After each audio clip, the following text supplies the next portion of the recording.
আজকে বানাবো দারুণ স্বাদের ভেজ বিরিয়ানি। এর মধ্যে পেঁয়াজ রসুনও পড়বে না, সম্পূর্ণভাবে নিরামিষ। এটা মায়াপুরে পাওয়া যায়, বিখ্যাত মায়াপুরের ভেজ বিরিয়ানি।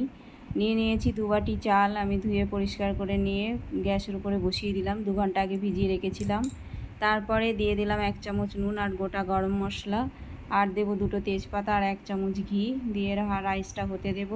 ততক্ষণে ভাজা করে নেব আমি আলু আর পনিরটা। আলুটা আমি 80% মতো সেদ্ধ করে নিয়েছি, আর নুন হলুদ দিয়ে মেখে এটাকে ভাজা করে নেব। 2 টেবিল চামচ মতো সাদা তেল দিয়েছি কড়াইতে, আর 1 চামচ ঘি দিয়েছি। দিয়ে হালকা 2 মিনিট এটা ভাজা করে নামিয়ে নেব আলু আর পনিরটা। তারপরে গোটা গরম মশলা কড়াইয়ের মধ্যে দেব। তারপরে একটা মশলা তৈরি করতে হবে। 1 মুঠো কাজু, 1 মুঠো চার মগজ, আর হাফ ইঞ্চি আদা, আর 4টে-5টে কাঁচা লঙ্কা দিয়ে একটা পেস্ট তৈরি করে নিলাম। তার মধ্যে ধনের গুঁড়ো, জিরের গুঁড়ো, লঙ্কার গুঁড়ো আর গোলমরিচের গুঁড়ো দিয়ে একটু মিশিয়ে কড়াইয়ের মধ্যে দিয়ে তেল ছাড়া পর্যন্ত একটু কষিয়ে নেব। তারপরে দই দেব ফেটিয়ে, হাফ কাপ মতো। ততক্ষণে রাইসটা হয়ে গেছে, নামিয়ে ফেললাম। তেল ছেড়ে এসেছে, এবার দইটা আমি দিয়ে দেবো। গ্যাসটা এই পর্যায়ে কমিয়ে রাখতে হবে, দিয়ে এভাবে নাড়তে হবে, দিয়ে তেল ছাড়া পর্যন্ত একটু কষাতে হবে। দিয়ে দিলাম স্বাদ মতো নুন, কেওড়ার জল, গোলাপ জল, মিঠা আতর।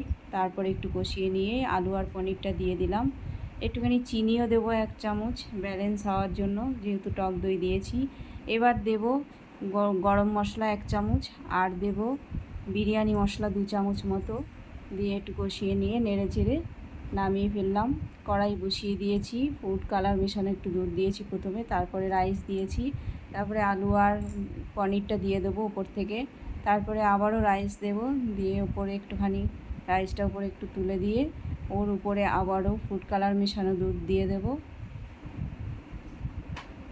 আর দেব এই পর্যায়ে একটুখানি 1 চিমটে মতো জাফরান উপর থেকে, আর 2 চামচ মতো ঘি দিয়ে ঢাকা দিয়ে রাখবো 15 মিনিট। গ্যাসের ফ্লেমটাকে কমিয়ে দিয়ে দমে হতে দেব আরও 10 মিনিট।